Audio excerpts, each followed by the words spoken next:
بندہ مٹ جائے نہ آقا پہ وہ بندہ کیا ہے، بندہ مٹ جائے نہ آقا پہ وہ بندہ کیا ہے، بے خبر ہو جو غلاموں سے وہ آقا کیا ہے، بے خبر ہو جو غلاموں سے وہ آقا کیا ہے، بندہ مٹ جائے نہ آقا پہ وہ بندہ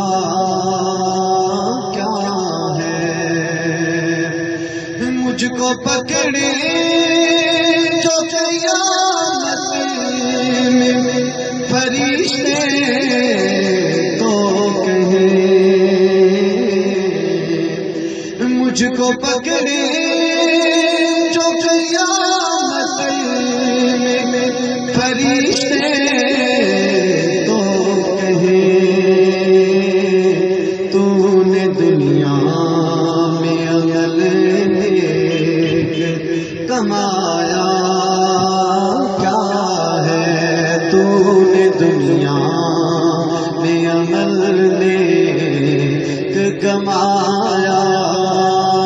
کیا ہے، اور میں یہ رو کے پکاروں میرے آقا آنا، میں یہ رو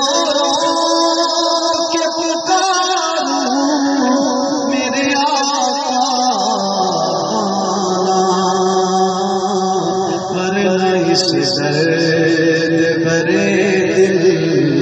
کا ٹھکانا کیا ہے۔ اللہ حضرت عظیم البرکت کا یہ کلام ایک تسلسل میں ہے، اگر آپ توجہ کریں گے تو بہت قیمتی کلام ہے یہ،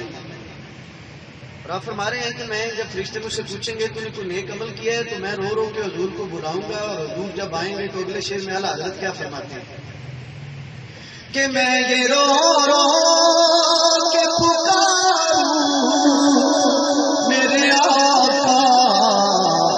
آنا، ورنہ اس درد بھرے دل کا ٹھکانا کیا ہے، اور جب گٹھا دیکھ کے مخلوق کا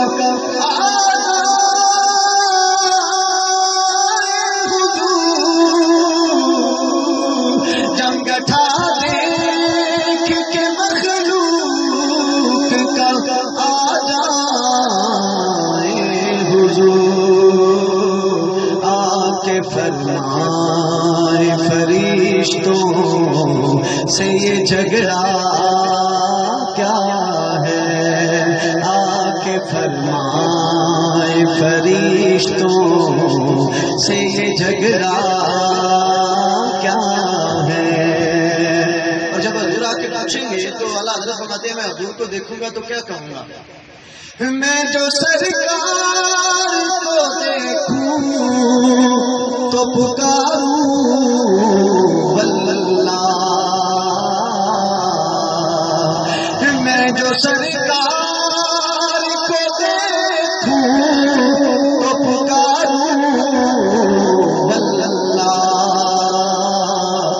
ایسی سرکار کے ہوتے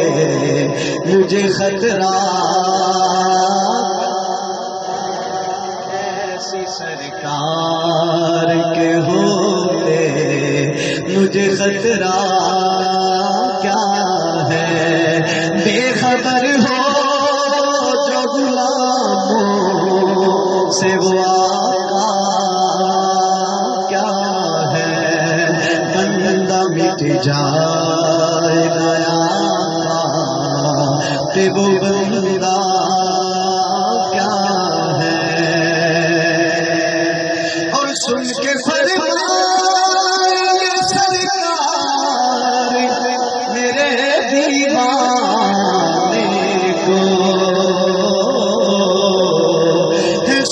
فرمائے سرکار